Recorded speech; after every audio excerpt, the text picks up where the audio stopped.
All right. Saddam, take two. Uh, for those of you watching live, let me do the introduction real quick because no one's here yet. But Saddam, my name is Mustafa. I am. Let me start recording too. Saddam, my name is Mustafa. I am the solo developer of Sabr Path, and let me. What else do I say in my introduction? I am a game developer. I have worked in the game industry for 3 years in Treyarch doing administrative work. Didn't do any development work with them. Then I did like 3.5 years of QA work with Zwift. Now I do solo development, like on the side under my brand Suburb Path. And what happened just now, for those who are rejoining the chat, is I was trying to unshare my screen and then I accidentally clicked end broadcast instead. So take two. This is take two of the live stream. For those of you rejoining, hopefully people rejoin very soon. Because once I end the broadcast, I can't restart it. I have to make a brand new one. So, anyways, for those of you who are not watching live, the main topic is going to be on, what am I talking about? TeamKill Media and Code Violet. I like to talk about other things before the main topic, just to wait for just so people can join the chat. So if you're watching this not live, I should have timestamps below, and you can skip ahead to the main topic if that's what you want. Other than that, like I said, I'm going to just talk about a few other things, or maybe just one other thing before I get to the main topic, just so the chat can populate, because I like to interact with the chat. Like Liam from Wales over here is in the chat. And so, I appreciate those who join the chat and are active in the chat. I will try to, respond to you guys whenever I have a chance. Also, super chats are always welcome. I always appreciate super chats. They are not required, but I always appreciate it. But if you can't do a super chat, if you can't afford to do a super chat, then you can always give the video a like. That always helps with the algorithm, helps YouTube push it to more people because they see that people are enjoying the video. Anything else I want to say before I just start talking about stuff? I guess some quick life updates right now. My class is starting next week, so I'm trying to get the course material done so I can get that started. At least the goal is to try at least get like half of the course. The course is only 8 weeks long, so I want to at least get the first 4 weeks ready. This class is not game related though, unlike the previous classes. This one is graphics communication, which is a graphics design course, and yeah, I'm gonna have them do Adobe stuff using Photoshop, Adobe Express, Illustrator, InDesign. I'd love to know the demographics of Telltale Games. I suspect they broke in to a more mainstream audience. I'm pretty sure they were breaking into a more mainstream audience, but from what I understand, what Liam is asking me is, before I accidentally ended the stream, I was sharing that I wanted to do a live reaction to a video called How One Man's Ego Destroyed Telltale Games. And I can save that for another time, since that isn't like a hot topic at the moment.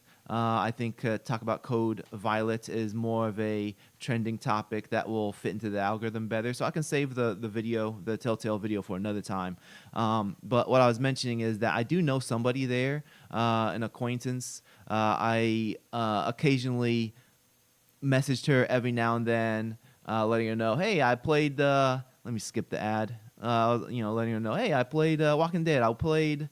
What else did they put out that I liked? I can't even remember anymore. But anyways, just messenger every now and then. And then she was a concept artist at first, but then apparently she moved up pretty high as far as like being part of the narrative team.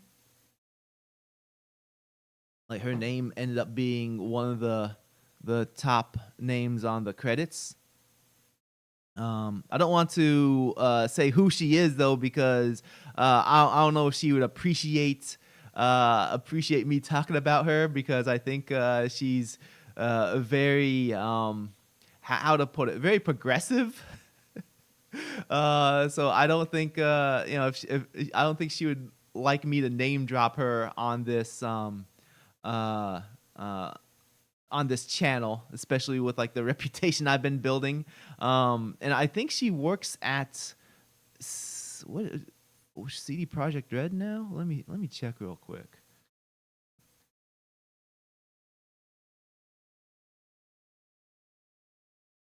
Not the actress. No. Oh no. Where's she at? No, there's some videos with her doing interviews. Oh no, I think she's at for CD Projekt Red. Anyways, yeah, but if she's at CD Projekt Red, then that basically tells that she's very progressive. Anyways, what? Let me catch up with the chat. It mostly passed me by. I just don't watch TV, and most of the games are on TV shows. Um, yeah, that makes sense. Like if you're not interested in the TV shows, then why even play the games? So I see, the thing is, I played the Walking Dead game before even watching the TV show, because at the time I wasn't believing the hype about the show Walking Dead. I recall a lot of people saying it's great, and I was like, well, this is, first of all, it's just another zombie thing. And the zombie craze was huge at the time, and everything was a zombie thing, and I was just tired of zombies at the time. Just so many zombies everywhere. And also it was based off of a comic, so I was like, there's no way this can be good. Um, and so I wasn't interested in the show. And then I felt the same way about the video game. There's no way that this can be good. But I heard a lot of people say it was really good. And you don't need to watch the show or read the comic to enjoy the game, because it's kind of its own thing. So I played The Walking Dead, and I was like, this is fantastic. And that's what got me into trying out the show. And at the time, the show was good. That was before the show really overstayed its welcome. Hey, Sarah Van Balahi, welcome to the chat. Let me catch up. Let's see. Was she involved in this? No, I don't think she worked with what's the dispatch crew called, like Recoil or something like that. Who developed Dispatch? I don't think she worked with them. Ad Hoc. Why did I think it was Recoil? Ad Hoc Studio. Yeah, I don't think she works with Ad Hoc. She worked. Let me. Okay, LinkedIn. I know if I look at her LinkedIn, because we're connected on LinkedIn, and then I can see. Hey, there's Todd. 20 years working at the university. Wow. Congrats. All right, let me look her up real quick. Where's she working at now? Remedy. Remedy. Not CD Projekt Red. She's working with Remedy now. Regardless, I mean, Remedy is also very progressive. So either way, I'm not gonna name drop her, because I'm pretty sure she wouldn't appreciate it. Let me go back to the chat. All right. Hey, Peaceful Dance. Welcome to the chat. I did notice you when I was on what's it called? The Tangent Kings last week? Last week. I think it was last week. Time's a blur. Yeah, it was definitely last week. Yeah. It's amazing. Show was good for like 2, 3 seasons. Man, yeah, it was really good. When it was good, it was really good. And then when it started falling apart, it was falling apart.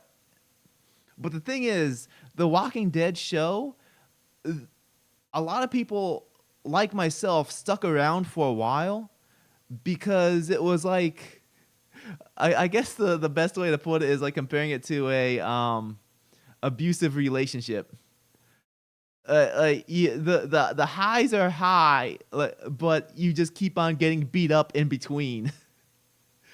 It's like, man, this is so terrible.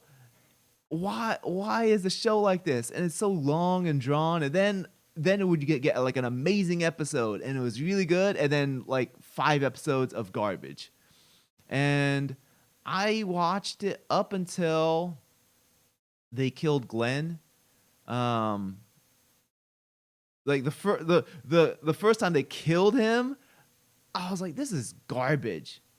Come on. And then when they actually killed him, well, it was they killed him off screen, and then it was a mystery until the next season started. But either way, regardless, the point being, I was just done because that episode where he died, they were literally it was like an hour long, and they were just driving an RV, and they would drive, and then they'd hit a roadblock with Negan's guys blocking them, and then they turned around, they drove over somewhere. That was for an hour. I was like, this is garbage. This is a garbage episode. They were just driving for an hour long, and then Negan kills somebody, and I was like, I'm done. I'm done with the show. Never gonna watch it again. Garbage. Not gonna waste my time.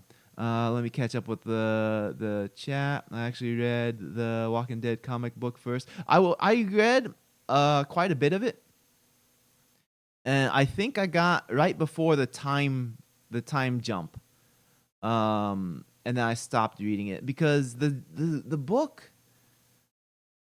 The issue with the book is that I felt like it relied too much on gore and shock value. The what's the author's name? Walking Dead author. What's his name again? I know it's like Robert Kirkman. Yeah, Robert Kirkman. I think his biggest weakness, at least with Walking Dead and Invincible, the books, is that he has the characters ramble for too much. He will have pages of small talk, I guess to make it more realistic, but he would just have characters who haven't seen each other in a long time, and then they'll just have small talk that doesn't progress the story at all. And yeah, it's realistic, but you don't need to add that in the story. It's like using the bathroom. Using the bathroom is realistic, but if it doesn't add anything to the plot, you don't include it. You don't include it to the story. An example of having it, part of the plot would be like the original Jurassic Park, where the dude is hiding in the porta potty, and then he gets eaten by the T-Rex. Like that is a reason to have a character go to the bathroom, is for them to get like for something to happen, something that requires the bathroom. You don't have the characters go to the bathroom because that's realistic. So that was the main problem I had with the Robert Kirkman's writing, is that he focuses too much on, I guess, realism, and then the things that make the books good is the shock value. I need to get back around to finishing Invincible. I think he was definitely getting better with Invincible as he was going. And the thing that really drew me to that was like I don't know what's going to happen next because it kept on rotating through the different bad guys, and I thought that was very interesting. So let me get back. Man, I need to. There's a lot of chat. Let me get through the chat. Okay. That comic book is great until the 200-ish episode, not issue, and has a lot better stories. Oh boy. Digny and Co. Yeah, that. Dude, welcome to the old Tomb Raider club. Those games are fire. Man, the old Tomb Raider games, those are something else. Like I wonder how I'd feel about those games going back to them now, because tank controls is definitely outdated at this point. But it was the best way to get the game to work because you only have one stick. I mean, you only have the D-pad, no analog sticks. Yeah, that was terrible how they got rid of Glenn.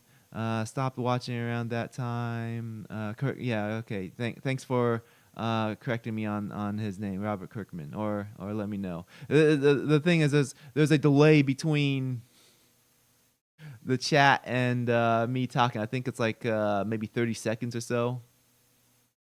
I haven't read many of the comics, to be honest, so I can't say if it's good compared to the other ones, but I know it's much better than the show was.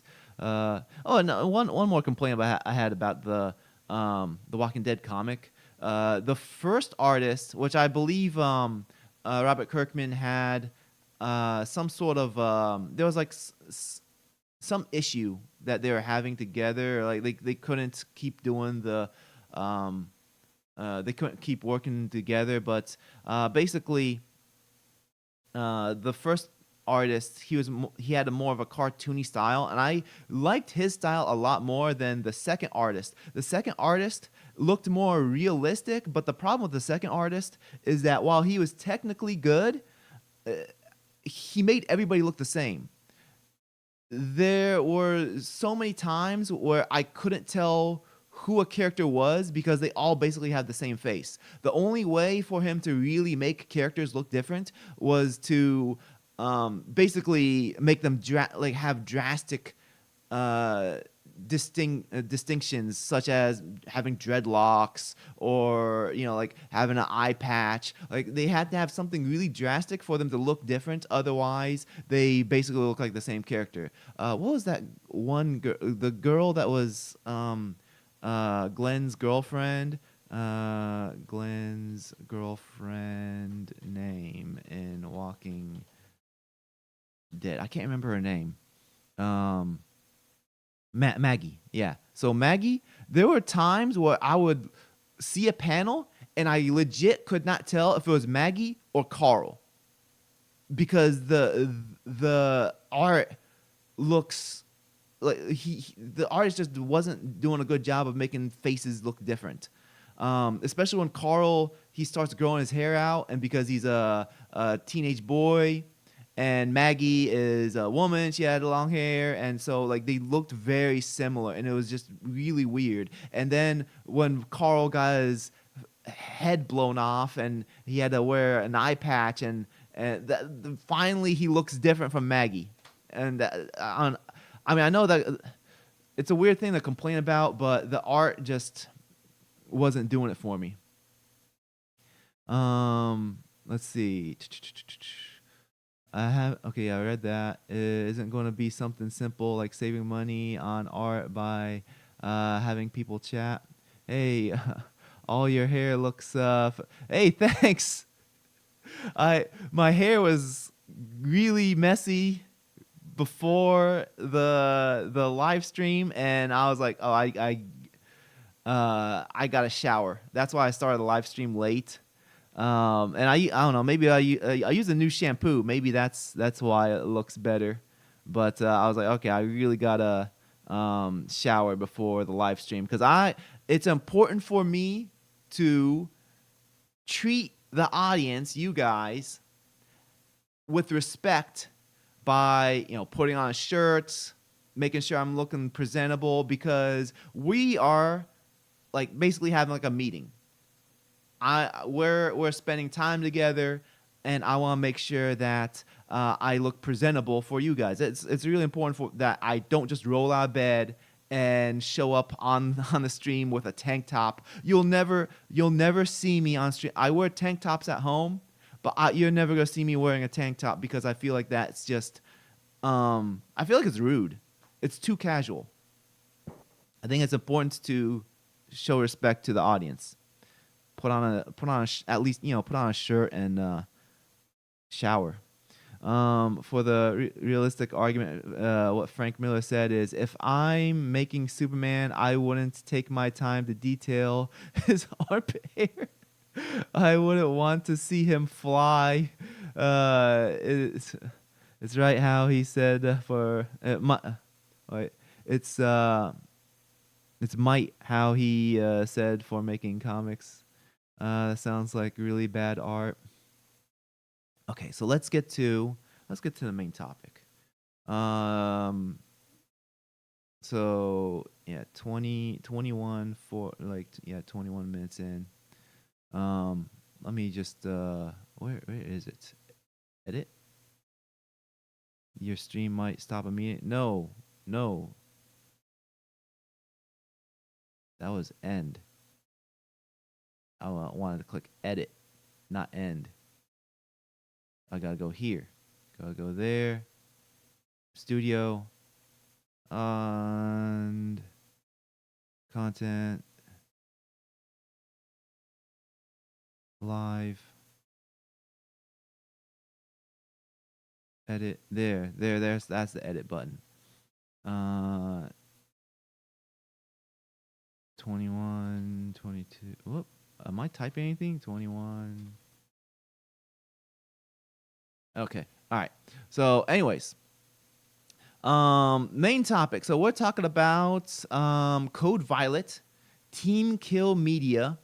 So I got like a summary over here. So PS5 exclusive game, survival horror game called Code Violet. It released on the 10th, so that was like 3 days ago, by TeamKill Media. And this is an indie studio comprised of 4 brothers, and the game just came out and had terrible review scores. Got a 38 out of 100. Worst PS5 exclusive ever. User scores is 2.6 out of 10, 70% negative. And before the game came out, last year they went on an anti-PC rant, which backfired against them. Basically, they were trying to, I guess they're trying to come up with like a virtue signal excuse to why they weren't releasing the game on PC, because the trailer came out, people were very interested in it, especially fans of Dino Crisis. And let me skip the ad. Don't do an ad while I'm doing the introduction. 21 guns. What's 21 guns? Not sure if I understand 21 guns. Anyways. What am I saying? Oh yeah. So they went on a rant about the reason why they weren't releasing the game on PC is because they don't want PC modders to disrespect their characters. I guess they claimed the claim at the time was the characters were based off of their models, their voice actresses, and they didn't want vulgar. Let me get like an exact quote. Can I get a quote in here?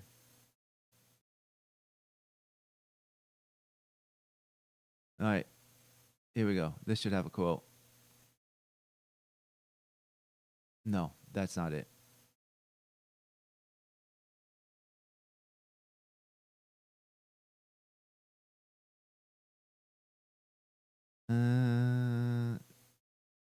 I can't find it. Okay, for those asking us about PC version of Code Violet, the reason why we're not bringing it to PC is we do not want anyone modding vulgar versions of the main character as well as other characters in the game. And then like they even double down and they what's the word? I'm blanking here. They not corrected themselves, but let me get with the chat. Let me see what the chat's saying. I see stuff. Oh, Green Day song. Sounds like a lot of BS right from the get-go because outfits in the game are already kind of showing a lot. Yes, yeah, and that's so people are calling them out, saying, "Hey, what's up with this, you guys?" Let me show something on screen. There was one. Here we go. Let's get this transition. Yeah. So this is Vera Dark saying, "Hey, what's up with this? You have DLC of the main character wearing lingerie and lingerie or lingerie. Anyways, I'm not gonna zoom in on the picture because I don't believe in just putting that on full display on my channel. But so the point is, they had DLC to dress up the character in revealing, or what's a better word? Suggestive clothing. And let's go back to here.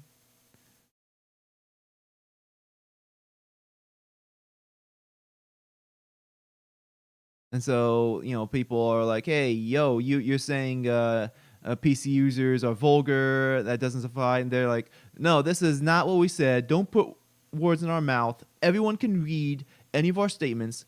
We said nothing of the people who play on PC. Our stance is just vulgar mods." That word, adult content mods, or I guess I should also say no clothing mods. I think that's supposed to be since everyone only wants to twist our words and not read what we actually said.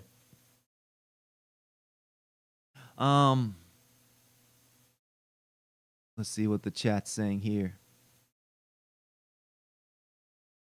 Well, I know I probably should delete that comment. Hey, Cosgrove. Welcome to the live stream. I didn't see a comment from you. You probably already deleted it. That's the reason to not have a game on your biggest platform. Sure. Yeah, exactly. So this has led to the new theory that people are basically coming to the conclusion. Let me move this back to me. But a lot of people come to the conclusion that the reason why, the true reason, or at least maybe two reasons why that they didn't want to release on PC. The smaller reason would be that they want to sell the DLC, which they, if people are modding the game on PC, then they're not going to buy the DLC, which that's a smaller reason. But the bigger reason that people are assuming why they didn't want to release on PC is because Steam is the largest digital marketplace on PC, and Steam has a 2-hour like the policy is pretty decent. So as long as you play the game within 2 weeks of the purchase and you don't have more than 2 hours clocked, you can get a full refund. And unlike Sony's return policy is if you have downloaded the game, you cannot return it. So anyone who has downloaded it, they cannot return the game. It is permanently on their account.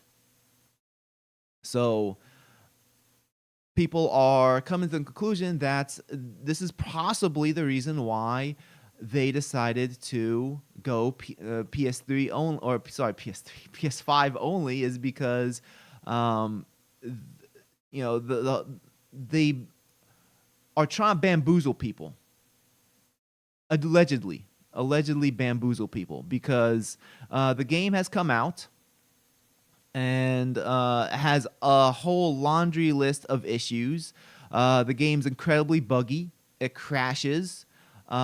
People are accusing it of being an asset flip, even though it goes against what they were saying earlier about, oh, we got like these actresses and this and that. We want to respect our actresses. Possibly everything's just an asset flip, which I want to clarify. There is nothing wrong with using assets from the asset store, but asset flips are generally when a developer takes cheap assets from the asset stores and uses it for the intention of making a quick buck, the intention of not making a good product, and the intention is to just churn out shovelware. Nowadays we call it slop, but shovelware, to try to just make some quick money. And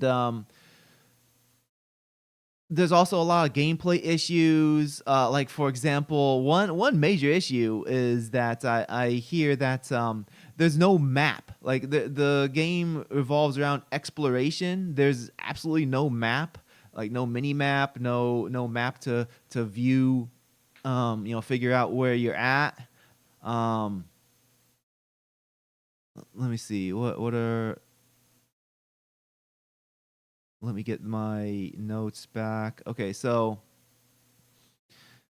yeah, people are accusing it of like a Unreal 5 asset flip with clipping, no facial animations, clunky combat, and added suggestive outfits / DLC late to bait in players. Also, the game is $50. Why is... Oh, that's because it's my dad. That's why the phone... Or, no. Let me make sure. Is this still on Do Not Disturb? Yeah, it's still on Do... The reason why I can hear that's because of my dad. All right. But, yeah, I allow some people to get through my Do Not Disturb.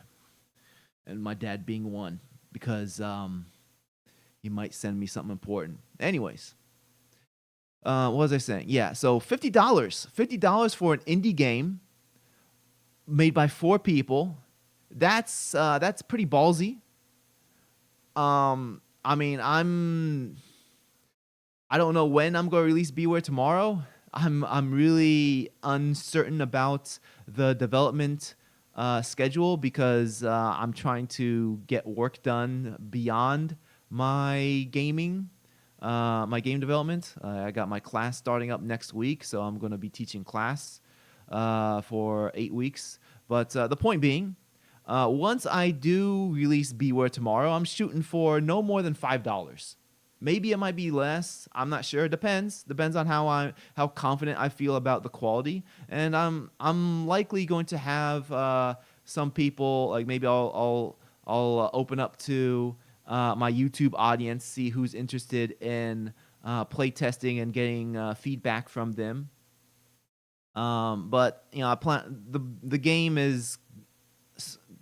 I'm planning on having it be like around 2 hours long, and no more than $5. But these guys, they released a 5-hour long game, which there's nothing wrong with 5-hour long game, but it's janky and it's $50. So it's almost like it's basically premium price for an indie game. That is an absurd price. It is way overpriced for an indie developer to charge more than $20. You better be bringing like your A game. It needs to be AAA quality, and I think that's where a lot of the audience really got bamboozled because they're expecting AAA quality. The trailer looked good enough to convince people that this is going to this is going to be the Dino Crisis that they've been asking for.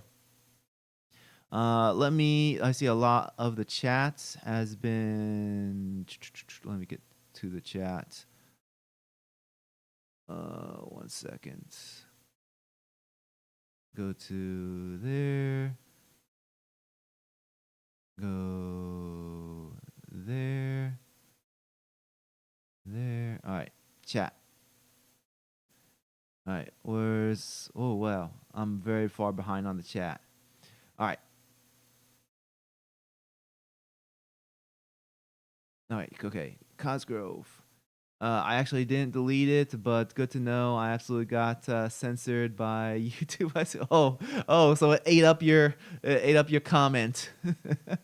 I'm not sure it's really failed. It got a lot of press and had no idea who they were before. Well, yeah, they got a lot of press, and I think they got a lot of money initially. But I really don't think they're going to get money beyond that. The people who pre-ordered and bought it on day one, especially with all the negative attention they're getting. I think this is the end of their studio. They're going to have a hard time recovering from this because goodwill is hard to earn back. Once you burn the bridge with the fans, it's good luck building that bridge back. There are very few examples in which game developers have been able to rebuild the bridge. Like what's the people? No Man's Sky. No Man's Sky were able to make up for their bad launch. CD Projekt Red, they were able to make up for Cyberpunk. But in general, you burn a bridge. And it looks like they're continuing to burn the bridge, especially with now they are starting to do copyright claims on YouTubers. Like one YouTuber, Atreus. Let me get this on screen. Let me find it first.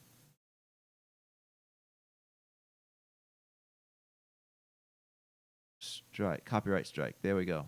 Let's get his post on screen. Okay, here we go. Transition. All right. So Atreus, who does New Blackstreet podcast with Kada, and also part of the Saturday Night Hypnosis crew with Hypnotic. So he did a video, and basically because he had a negative video on what's it called, Code Violet, they did a copyright strike on the entire video. Content found in the entire video. TeamKill Media LLC. This is not how to build customer relations. This is not damage control. This is the opposite of damage control. They are doing the opposite of what they need to do. They, rather than building goodwill, they're trying to hide those who have a voice from talking about their game. And this is a losing battle. This is like 101 on how to destroy your brand. Because there's no way that they're going to come out on top with this, especially if I don't know what the video is. I didn't see his video, but I'm assuming at most it's a review where he shows gameplay footage, but it also might be where he's just talk about the game, and he has gameplay running in the background. Regardless, like, you can't just copyright somebody from talking about your game.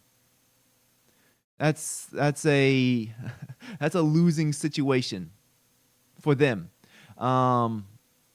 So even though they got a lot of press for this game, and they did get a lot of sales that are definitely not going to get refunded because of Sony's return policy, this is basically it. That's the most that they're going to get out of this. And not only does it make them look bad and destroy their reputation, it destroys their any goodwill that they had. It also ruins it for other game developers, indie game developers specifically, because they are an indie game developer. They're not, even though they try to make themselves out to be a bigger studio, or I don't know how they got all this press. Like, this is amazing how much press that they got. Like, I guess the trailer was just that good that it got so many eyes on it. It's kind of amazing. But a lot of people are reluctant to purchase indie games.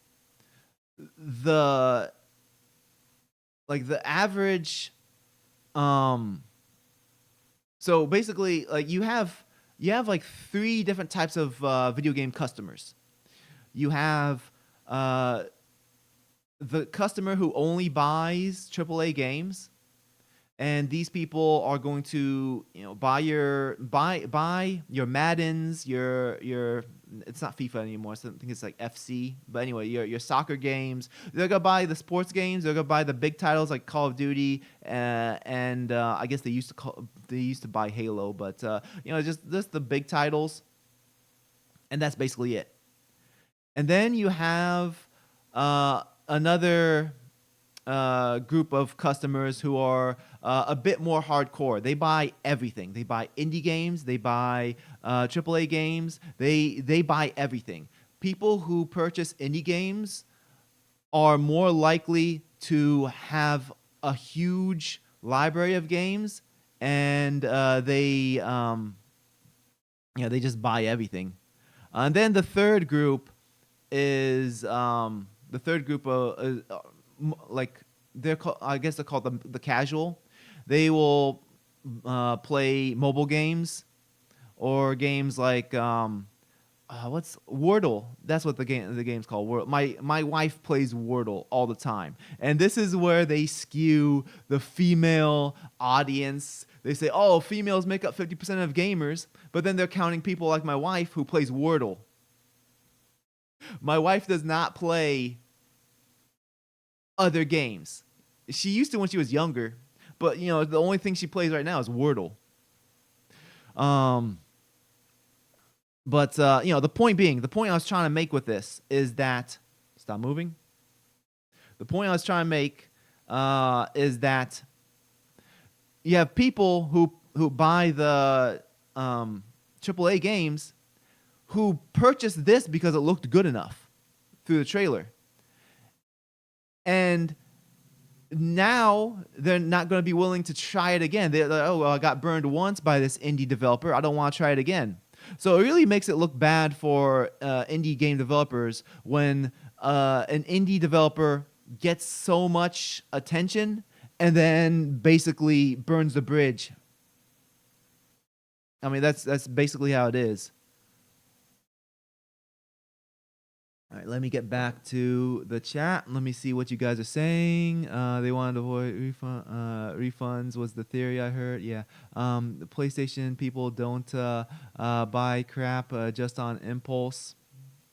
Yeah, and that's a thing that this looked good enough that didn't look like crap. So that's why a lot of people got burned. If they're a small studio, it may also be too much work to be on console and PC. Maybe an eye on PC release later next in a year. Well, they were making it sound as if they were going to avoid PC altogether. They were really negative about PC. And at this point, I don't think they're going to. They would have to, if they release this game on PC, it would have to be a fixed version of the game. It would have to be like a 2.0 of the game, and it needs to be amazing. And they need to also admit that they messed up. They have to say, sorry guys, we done goofed. Here's the the re-envision of this game. It's now $15. Basically relaunch the game altogether. Again, this doesn't happen often. Once goodwill is gone, it's gone. Sometimes you can rebuild it. What's that one game? I think it was called Hydrophobia.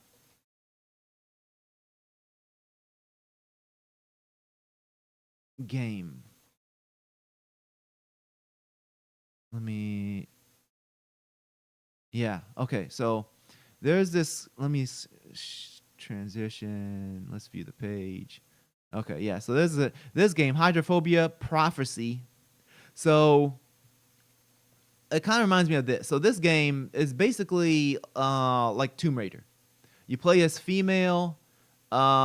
She's even dressed similar to Lara Croft. You do a lot of platforming. There's some shooting. Was there shooting? What was the enemies? I can't even remember. I can't even remember what the enemies were. Like, none of the screenshots show enemies. It's been so long since I played this game. I do not remember. Robots, I guess? I guess you're shooting robots? I can't remember. I barely remember the game. But I do remember, I played through the game. It's not bad. It's okay. But it's basically like a Tomb Raider. Man, that was a long time ago. Anyways, so it's basically like a Tomb Raider style game. And when it initially released, it was just Hydrophobia. It wasn't Hydrophobia Prophecy. And it got really bad reviews when it came out. And then they redid it. It was the Hydrophobia Prophecy was basically the 2.0. They re-released the game. And I think it was cheaper as well. And it was basically like, hey, sorry. And it I don't know what happened afterwards. I don't know if they survived, but I mean, I beat the game. Look, 3.9 hours. So it's like a 3 to 4 hour game, not very long. In fact, it would have been shorter. The reason why I kept on redoing the end. So at the very last level, there's a sequence that I was I don't want to show that on screen, the trailer.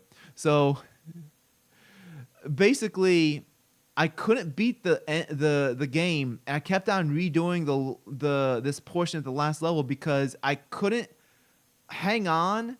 I had to make a jump, and I couldn't grapple onto grab onto the ledge.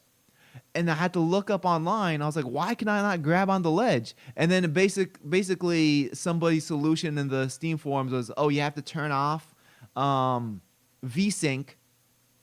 And once you turn off VSync, then it works. Because the ledge was like a little farther than it needs to be. And the game couldn't recognize that I was at the ledge. So long story short, I kept on redoing this portion at the end. So my timer is a little longer than it should be. So maybe it's more like 3.5 hours. But anyways, let's get back to the chat. Let me see what people are saying on the chat. Let's see. Again, if you guys want to do, if anyone wants to do a what's it called, a super chat, that's always welcome. But since I have lots of people on the stream right now, please like the video. I'd really appreciate that. It would help support the channel. And so a lot of people pay for the game day one, and the devs did not run to buy fast cars. They must have put the money back into the game. Possibly. I mean, the thing is, it's only 1 day's worth of sales, and also they have to split it 4 ways, plus split it with PlayStation, whatever their cut is. So they have to recoup. First of all, they have to recoup costs, and split it with PlayStation, split it, whatever is left gets split 4 ways. So Who knows if they even broke even? Um, if the game was actually good, they could have sold a lot more. I guess one thing I'm forgetting is that the game is $50. So they're making a lot of money off this too.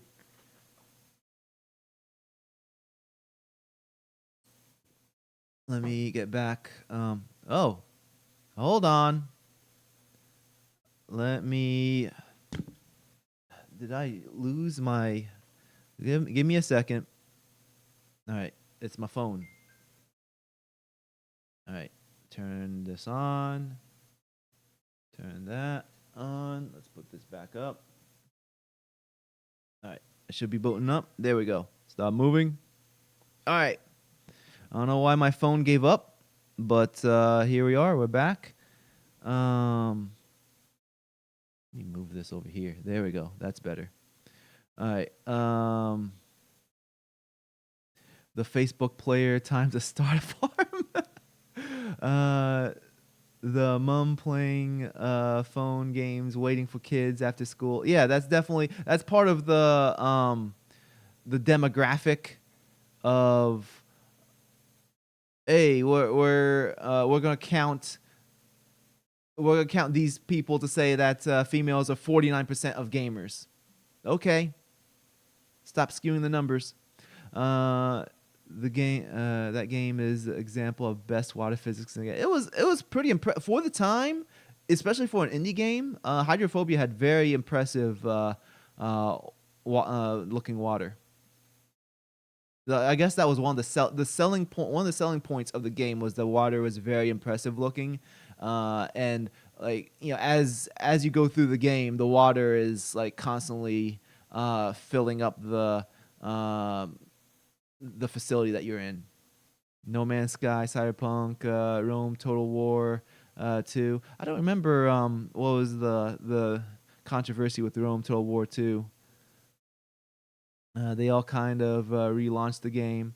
I was talking about No Man's Sky when I was talking about No Man's Sky. Okay, all right, that makes a lot of sense. Okay, that makes more sense once with that context. Thank you for clarifying. With the exception of Rome Total War 2, I bought those games at $5. That was the only way I was gonna check those games out after the backlash. The phone has died. I don't think I'm alone in that practice. Okay, all right. Caught up with the chat. What else do I want to cover? So I'm hitting 50 minutes on the stream. Rome Total War 2 had lots of bugs that did a big update later, which expanded the game for free. Okay, all right, yeah. And I think when it comes to a larger, stop moving, a AAA studio, AA studio, something that's larger than indie, you're more likely to be able to regain that goodwill if you follow through, because the fact that those have, when you're that size, you're more likely to have an existing fan base. And when you have an existing fan base, people are more likely to give you a second chance. On the other hand, when you're an indie developer, you're brand new, people haven't heard of you, TeamKill, such as TeamKill Media, then you're also more likely to completely burn the bridge and never rebuild the bridge, because of the fact that, hey, this is their first impression, and first impressions last forever. You can't have a second first impression. Let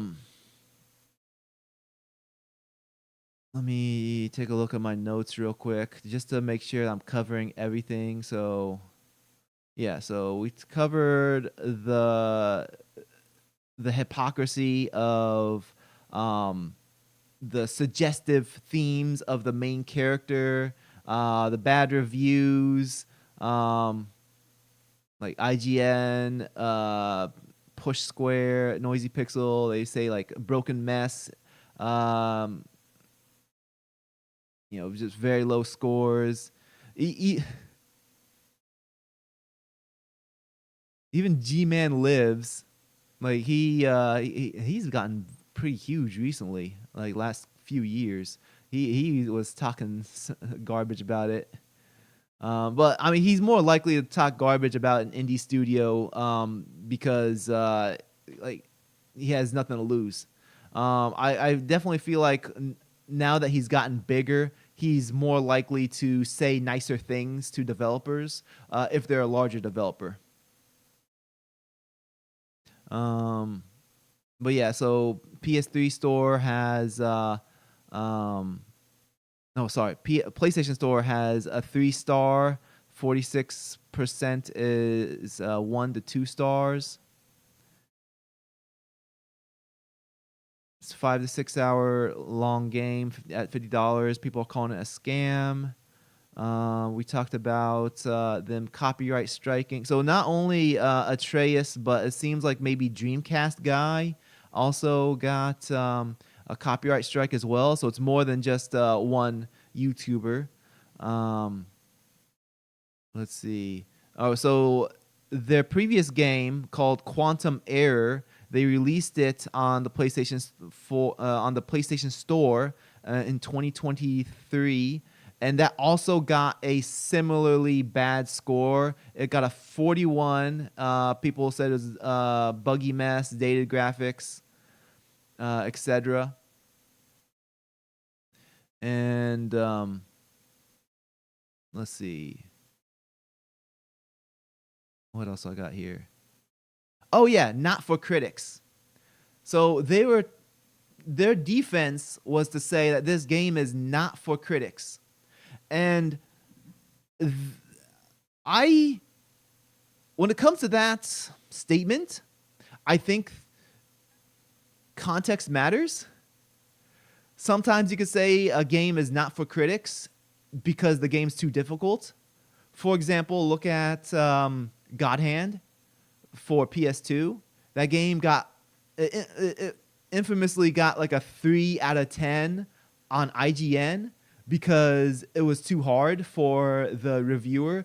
In fact, I remember the launch trailer, not the launch trailer, the announcement trailer kept on saying this game is really hard. Like it would have a marquee saying this game is really hard.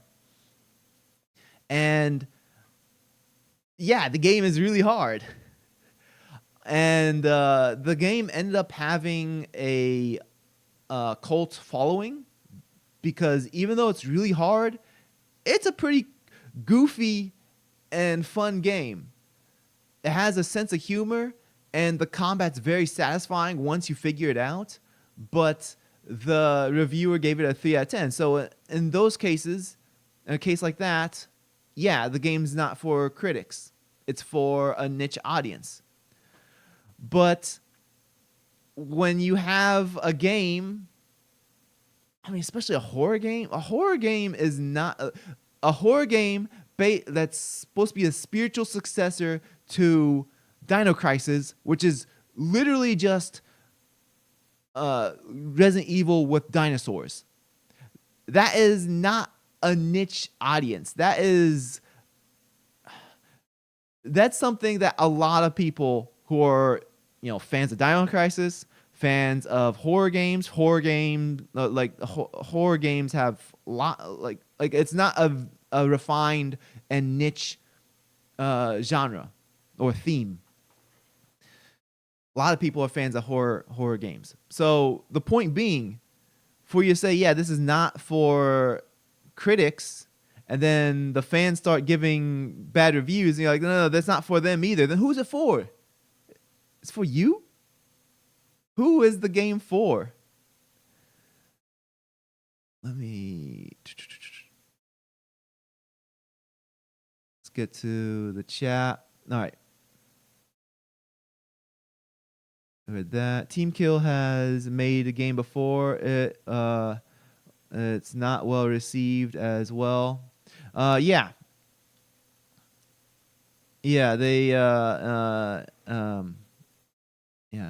it's a shame as people do want a new Dino Crisis like that, one that feels like 90s, but plays today with modern UI and controls. What is that? There's one game. Oh man, is the indie game that's similar to classic Resident Evil but as a red and black theme? What is that game called? Signalysis. Let me get that on. Signalysis. All right. Okay, so let me put this on screen real quick. Transition. So this game, Signalysis, it's got really good reviews. Oh, it was published by Humble Games. Yeah, overwhelmingly positive. So very Resident Evil. Like you see the inventory screen, straight up Resident Evil. The gameplay, isometric or fixed camera. I guess that's the better way to put it. Is it isometric or fixed camera? Let's look at the trailer. It's not fixed camera. So this is not even isometric. It's more of a top down or sideways. I don't know. Either way, either way, it's still very. People look at this and they're like, "Yeah, Resident Evil." Stop moving. And if a indie dev like them, like Rose Engine, or a similar skilled um, studio ends up making basically this, but with dinosaurs, I'm pretty sure people would lose their minds. Instant money. You'd print the whole "it prints money" meme. People want Dino Crisis. There hasn't been a Dino Crisis in like what 20 years, and even the last Dino Crisis, people didn't even like Dino Crisis 3. It was a weird. It was not even the same. Dino Crisis 3, people don't even consider that a Dino Crisis game. It was in space. It was like a third-person shooter, not even third-person shooter. It was like it was this weird action game, and people were not into it at all. And it was in space. Well, I think no. Either way. The point being, people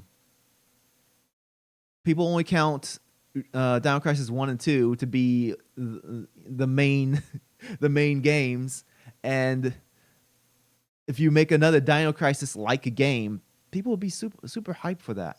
All right, let me go back to me, get back to the chat. All right, what's TeamKill has? I read that already. I played the original back in the day, Dino Crisis. As a kid, it was a solid game at the time. It's like black and white, gap in the market people want filled, and the original dev won't do it. Yeah, it was black and white. There was a game that came out. I can't remember when. It was a while back. It was like I think on 360. But there was a game that basically I think Ubisoft or one of Ubisoft's smaller teams. But anyways, like I remember a game was like, yeah, this is basically supposed to be like black and white. And then like a whole genre of indie devs started making games similar to that. And the genre, the subgenre was called like God games or something like that. But either way, Silent Hill 1, but oh, by the way, Sabr, have you ever had a game called heard of a game called Echo?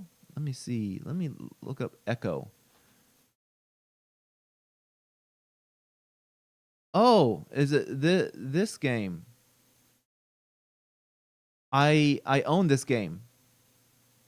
Oh, are we talking about this Echo? I need to play it. I literally own it. Like I have no excuse not to play it. Like I was really interested when I saw this game.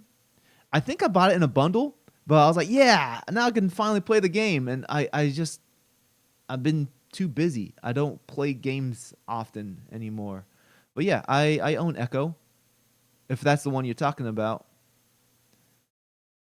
Let me get back to the chat. Hey, Mr. 10 Years. Thanks for joining. Wait, what was your thoughts on Code Violet? So I didn't play Code Violet, but I'm basically talking about the situation in which they basically bamboozled the fans. They definitely seem like they did a bait and switch. Made a good looking trailer and then released what appears to be a low quality bad game. Not only is it very buggy, but like gameplay is not good either. Like there appears to be no redeeming quality to the game. I haven't seen a single thing about it in which people say, yeah, this is good about it.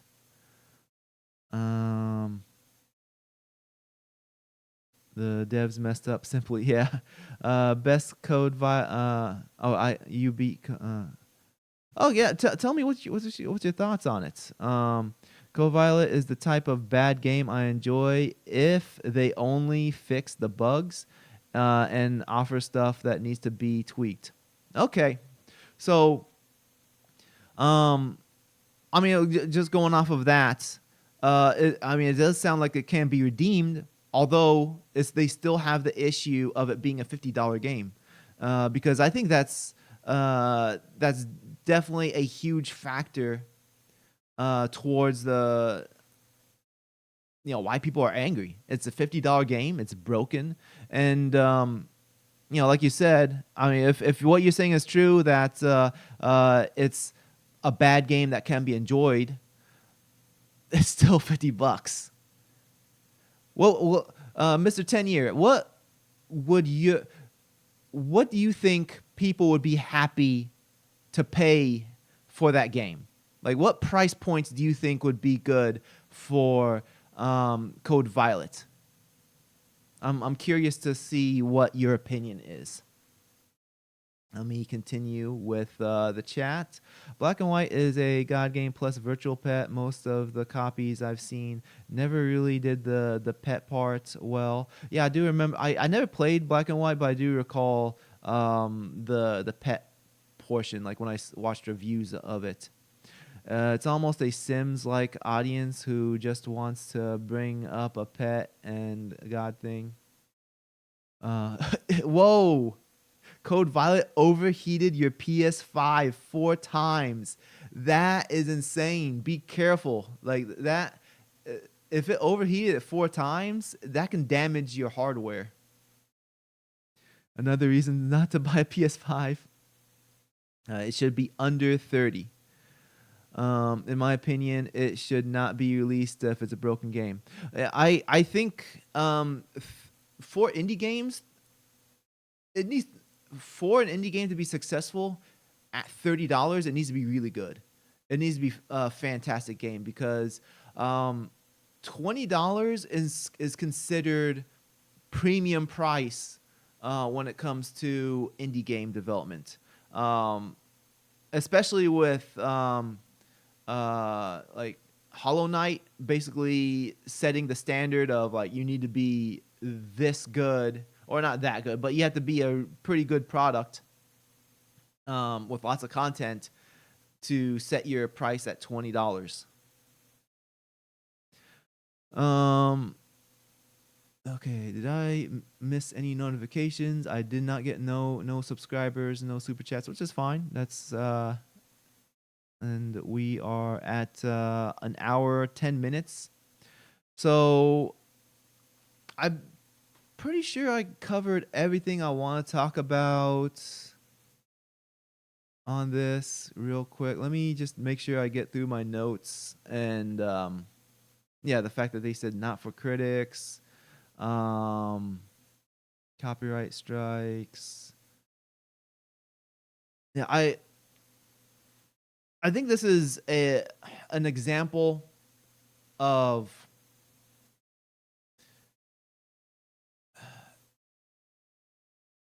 how do I want to word this? There's always going to be dishonest people, whether they are with a large organization or a small organization. And that's really unfortunate that there's always going to be dishonest people. I see sentiment from people saying that, we support indie game devs, and some people are more willing to believe indie game devs or side with them, etc. And I think, giving people a chance to have goodwill, a chance to, or have some faith that people are going to be honest by default. I think that should be the default. Just hope. Well, not hope, but it's a blank slate. But at the same time, we got to be precautious, not be too willing to believe everybody, because there's always going to be people who are dishonest. It's like what was it, like back in November? I did the video on Sakura Studios, and I was calling them out for the way how they're conducting their marketing on their game, the Red Pine Lake. I'm going to call it their marketing plan, because basically they gained so much exposure for the fact that they were stating that their game was being censored by Steam, which it wasn't being censored. The reality was that it didn't get approved through the storefront approval process. The capsule art did not meet the requirements according to that specific Valve employee. That specific Valve employee did not feel like it met rule number 2, which was, I think it was the rule number 2. But anyways, one of the rules is that it has to be like no sexualized content in the capsule art, because if the game is not rated adult only, then everybody can see it on the storefront. So it needs to be PG-13. And it just didn't get approved. All they had to do was, either change up the capsule art and resubmit, or like ask for another person, which that's what they ended up doing. Ask for a supervisor, ask for another one to get a second evaluation. And instead, they decided to be really rude to that Steam employee. Like we can see in the screenshots that were shown, they looked like they were very rude and trying to use a lot of buzzwords to get the anti-censorship crowd riled up so they can go viral on social media. I called them out. And then after I called them out, I made a video. They decided to call me sexist and a liar and all these other names, rather than refuting my points. Rather than saying, no, this point is incorrect and that point is incorrect, they decided to call me names instead. Oh, and they also focused on the fact that in the beginning of my video, I accidentally said Red Pine Falls instead of Red Pine Lake. And they're like, oh, doesn't even know the name of our game. And I think the reason why I said that is because I was thinking about, what's his name? Sungran's game, Silver Falls. So the names kind of just merged together, and just for one second, I accidentally said Red Pine Falls. And so that was their big gotcha. Oh, he can't even say the name of the game right. This guy is wrong. Okay, all right. But I mean, the point being with Sakura Studios is that they were being dishonest, and they're really trying to gain a large audience without actually having much of a game, because the trailer showed nothing. The trailer showed just walking around an empty environment, and it wasn't even well lit. And So after they started gaining support from the anti-censorship crowd, they put, they're like, oh, we're going to have a Kickstarter real soon. And they even put up, in addition to plans for a Kickstarter, they put up a Patreon without having anything to offer. That's definitely showing that they're trying to bamboozle people, because you don't put up a Patreon without having something to offer. I don't even have a Patreon. Like, I make videos. I try to make videos regularly, or at least this live stream. I try to do the live stream regularly, and hopefully I get back on track with the bigger videos. Bigger. I mean, the edited videos. Hopefully I get back on track with that. But the point being, I have been active on my YouTube, and I don't even have a Patreon because of the fact that even though I offer videos for free, I feel like I don't have anything to offer Patreon supporters.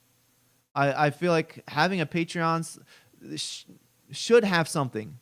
Maybe I guess I can, like, okay, I'll put these people's names on the screen at the end if they give me $1. Maybe that's something I can do. But still, I would prefer to have something available if I do a Patreon. But the point being, like, they got Patreon, they want to do Kickstarter, and then they started name calling me. This is my point, and they're being dishonest. The reason why I even bring them back up, because I saw them on X today. It showed up on my feed. I think because I was looking at one of Smash JT's posts, and I'm assuming the way how X works is if you look at somebody's post for too long, it will give you something else similar. So I was looking at Smash JT's post. It was really dumb. He basically said, it was a screenshot showing, let me pull it up real quick. Let me pull up Smash JT's really dumb tweet. Where are you? Smash JT. Yeah, big goofball. Where is it? He's like trolling with all these latest posts. Man, what is wrong with him? What's all the... Okay, I don't even see it anymore. Do I see it? Okay, no, I don't see it. Anyways, the point being, what he posted was a screenshot. He asked ChatGPT, are bikinis sexual? And the response from ChatGPT is, no, it's not sexual, or not inherently sexual. And then he was like, there we go. Bikinis are not inherently sexual. And I clicked on that to see, are people agreeing with him? And some people are agreeing with him, and some people are like, man, you're a moron. But after seeing that, I saw, shortly after seeing that, I saw Sakura Studios, and I'm definitely not going to show this on screen, but they did a quote tweet. It was a video. A young woman, I'm assuming it's her kid, she's holding, just holding in front of her, and she's going down a water slide. The kid has like all these inflatables around. I think it's a boy, but anyways, he has a bunch of inflatables around, like a life vest and everything, and the woman's holding them, and she slides down, and the caption says, unbelievable that people dress like this at a kid's water park. And then when she stands up, you clearly, like, once she gets down the slide, she stands up and she has this tiny thong. It's ridiculous. I'm like, wow. You not only have your kid, but you're like dressed like that in front of other kids. That's insane. But anyways, Sakura Studios, their response is, what else are you supposed to wear at a water park? And it's like, man, you guys are morons. Like, just zero shame. And not only that, but this is the audience that they are now deciding to cultivate. They are going full force trying to cultivate the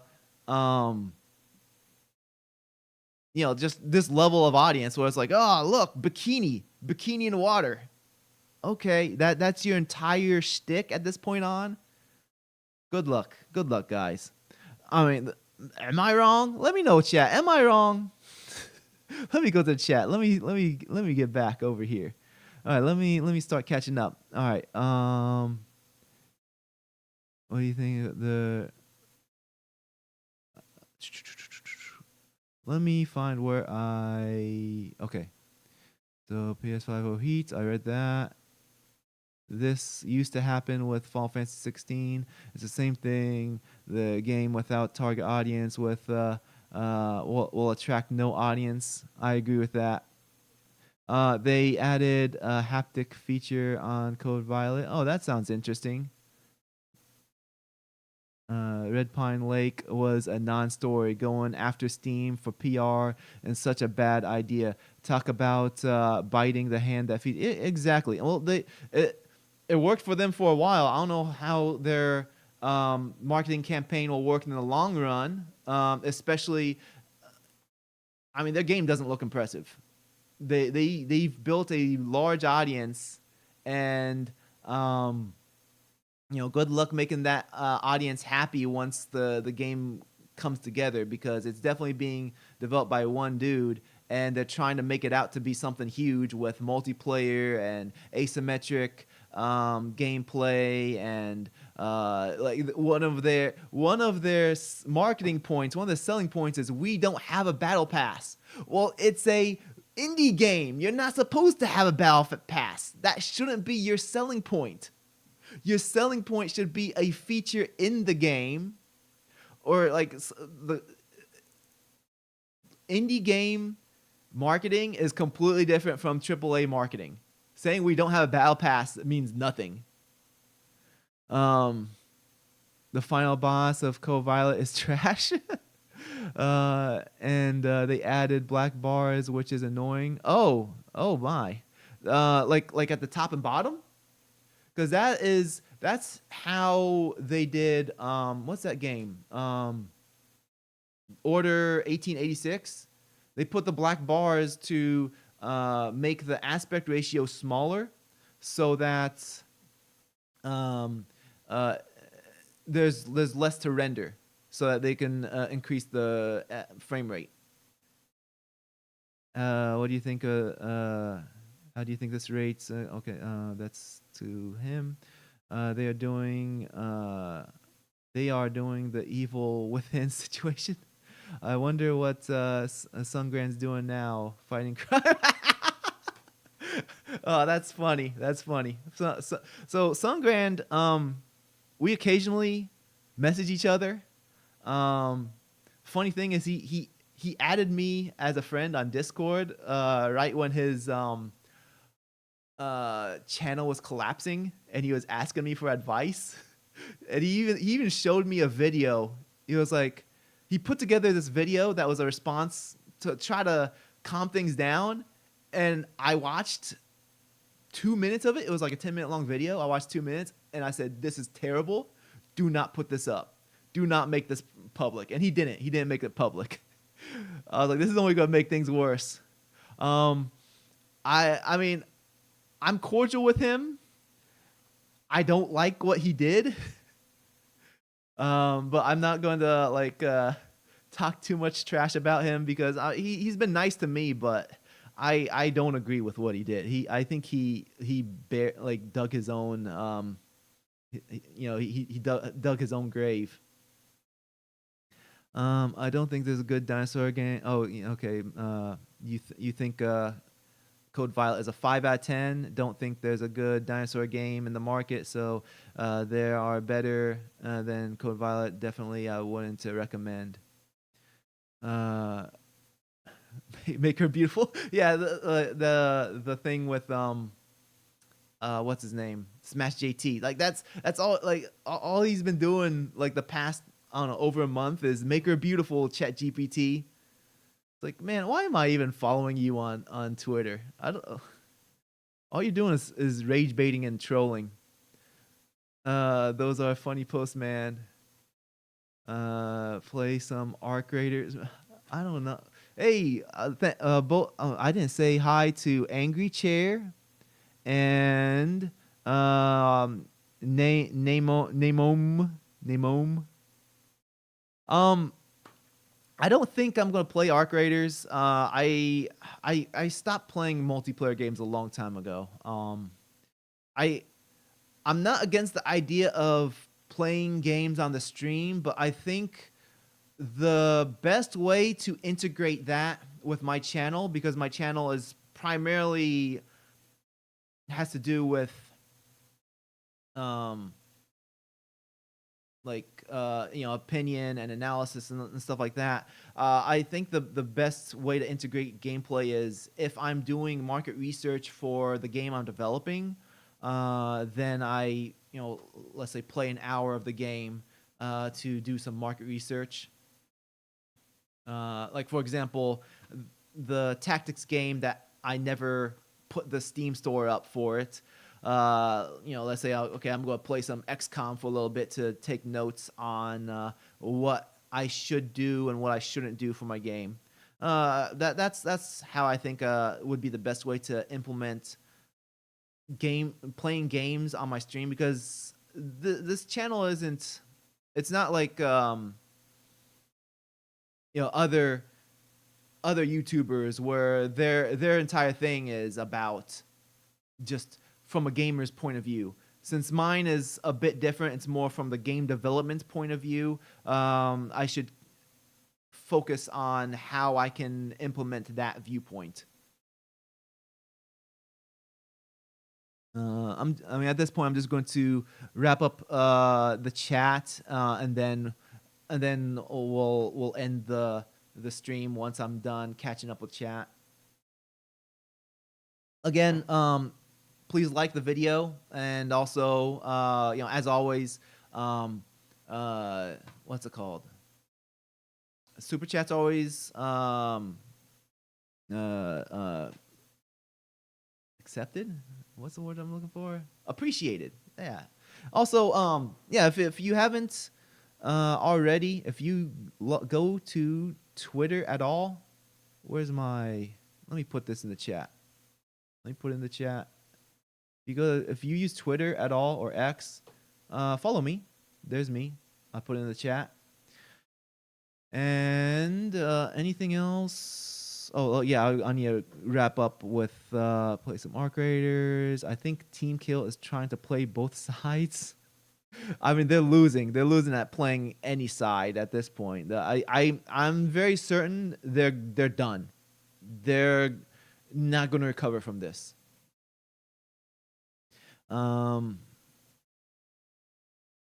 They seem pretty happy to push the character up to the camera. They say, "Can't be hot."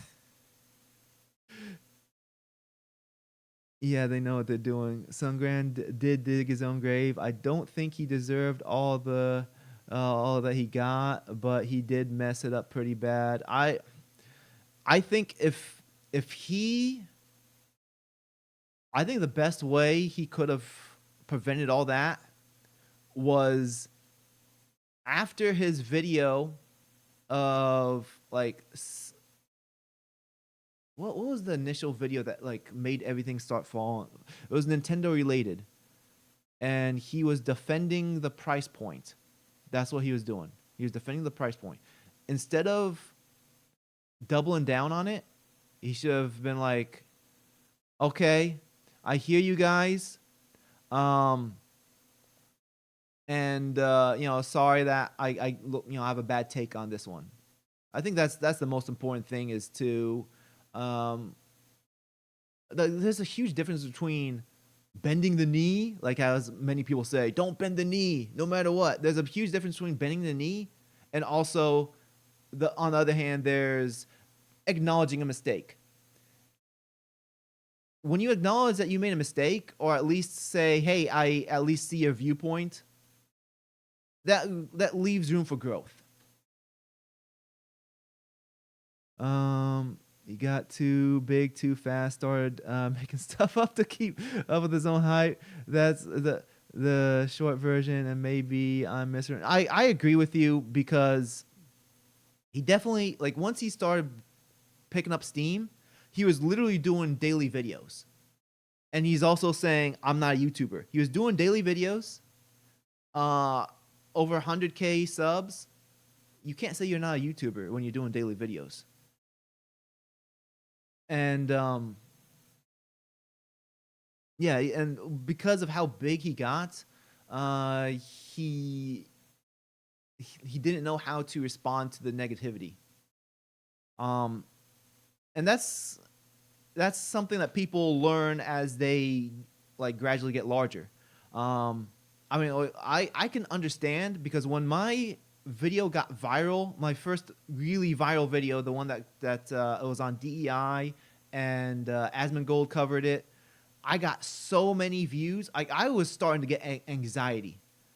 I told myself, stop looking at the comments.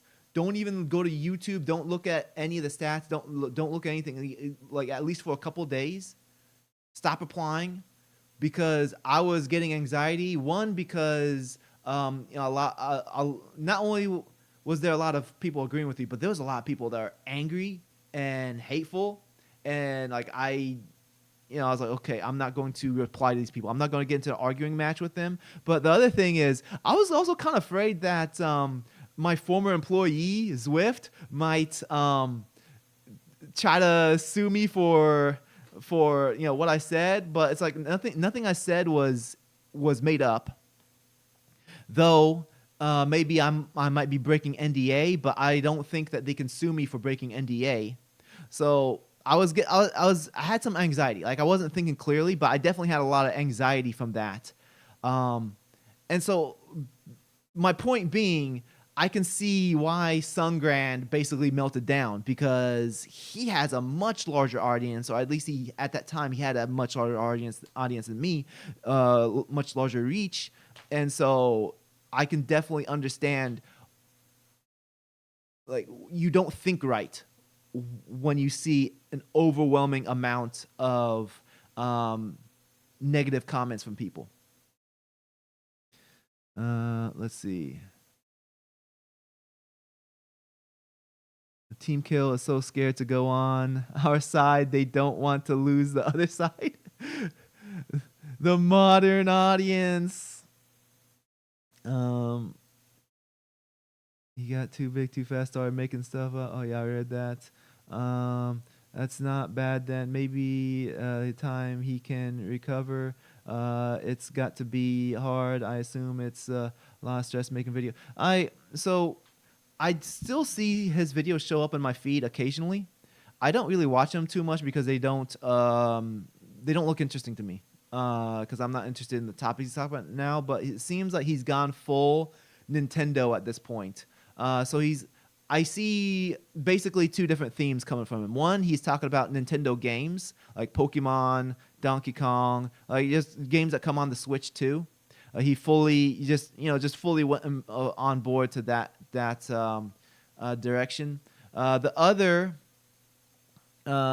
theme I see from him is he's doing more videos talk about the game development, and looks like he's making a creature catching game similar to Pokemon/Digimon, but different. I'm not really too sure what what his gimmick is that makes it different enough that the Pokemon company won't sue him. But that's basically what I see from him now. So that's why I don't watch his videos. But I mean, he's going to have a really hard time recovering, because once YouTube learned what his audience was, and that's why he kept on growing really fast. YouTube knew his audience. But once he started losing the subs, YouTube is like, I don't know who this guy's audience is now. And there's a possibility that YouTube has completely stopped sharing to new audience, because YouTube's the algorithm's very fickle. Like, once it doesn't like you, it don't like you. But anyways, I think I caught up with the chat. thanks to everybody who shown up. I appreciate all of you who hang around and leave comments in the chat. I really appreciate it. Definitely makes this more fun to do, and looks like I'm about like an hour 35 minutes. So this is about the right runtime. I apologize for starting this very late though. But a lot of stuff going on right now. Thanks, Sarah Van Blahi, and let's see. Okay, all right, yeah, everything's caught up. All right, you guys have a good one. I'll see you guys next week. I'm pretty sure. Let's see, one real quick calendar. Let me bring my calendar up. I don't think I'm working the warehouse job on Tuesday though. Next week my class starts on Wednesday. Yeah, no warehouse on Tuesday. All right. I'll see you guys. Thanks again. Take care.